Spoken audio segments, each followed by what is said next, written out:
సేవ చేయడానికి కారణం ఏంటో తెలుసా? ఎన్నో మాటలండి, నిందించే మాటలు, అవమానించే మాటలు, తక్కువ చేసే మాటలు చెవినా ఈ రోజుకి వినబడతానే ఉంటాయి. వాటిని హృదయంలోని చేర్చుకుంటే ఇక్కడ నిలబడలేదు. సేవ అసలే ఎందుకు చేస్తున్నామంటే యేసయ్య ప్రేమను ఎరిగాము. ఆ ప్రేమ మమ్మల్ని బలవంతం చేస్తా ఉంది. ఆయన ప్రాణ త్యాగము మమ్మల్ని నిలవనివ్వటం లేదు. అంతకు మించి కేవలం బ్రతకడానికి బ్రతుకు తెరువు కొరకు సేవ కాదు, బ్రతకడానికి బోలెడు మార్గాలు. సోమరులంగా ఉన్నప్పుడు దేవుడు పిలవలా. కష్టపడి పనిచేస్తున్న దినాలలో దేవుడు పిలిచాడు. దేవుడు పిలిస్తే ఆ పనిని వదిలిపెట్టి సేవకు వచ్చాడు. మేము బ్రతకటం కాదు, 10 మందిని బ్రతికించే ఆ సామర్థ్యాన్ని దేవుడు పనిలో ఇచ్చేది. దాన్ని వదిలిపెట్టి వచ్చి ఎవరు ఏమన్నా పట్టించుకోకుండా ఒక పిచ్చిగా పగలు రాత్రి తేడా లేకుండా దేవుని కొరకు ఎందుకు పరిగెడుతున్నామంటే దేవుని ప్రేమ మమ్మల్ని బంధించేసింది. హల్లెలూయా. ఎన్నో మాటలు విన్నామండి సేవలో, ఎన్నో మాటలు విన్నాం. అవన్నీ పట్టించుకుంటే ఒక్కడు కూడా సేవలో ముందుకు వేయలేదు.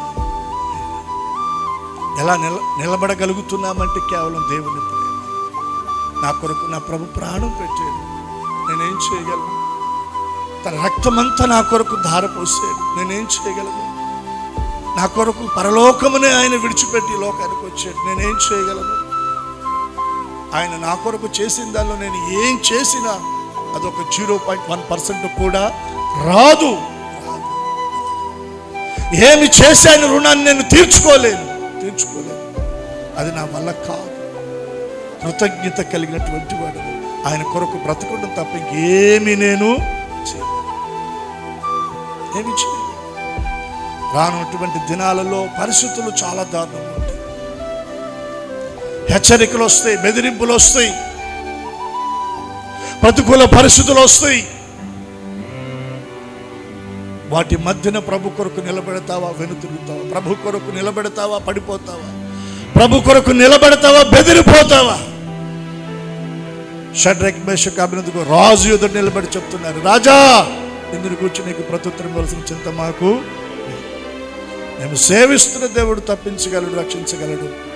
ఒకవేళ రక్షించకపోయినా చనిపోతాం, కానీ ఈ ప్రతిమకు మేము నమస్కారము.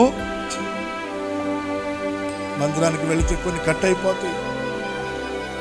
నువ్వు క్రైస్తవుడు అని తెలిస్తే కొన్ని రాయితీలు తొలగిపోతాయి. అంటే ధైర్యంగా ముందుకు రాగలిగేటువంటి వారు ఎంతమంది ఉంటారండి? ఇప్పుడు నేను అడిగితే చేతులు ఎత్తుతారు ధైర్యంగా, మీతో పాటు నేను కూడా ఎత్తుతాను. కానీ ఆ పరిస్థితులు ఫేస్ చేయాల్సి వస్తే, ఎదుర్కోవాల్సి వస్తే అప్పుడు మన సాక్ష్యం, అప్పుడండి మన సాక్ష్యం.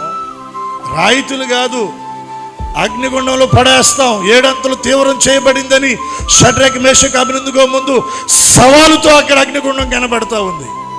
దాని ముందు చచ్చిపోవడానికి ఆయన ఇష్టపడ్డారు, కానీ రాజీ పడడానికి, ప్రార్థన మానుకోవడానికి, ప్రభువును సేవించడానికి, వెనక్కి తీయడానికి వారు ఇష్టపడలేదు. పౌలు గారు బంధకాల కొరకు కాదు, చచ్చిపోవడానికైనా నేను సిద్ధంగా ఉన్నాను.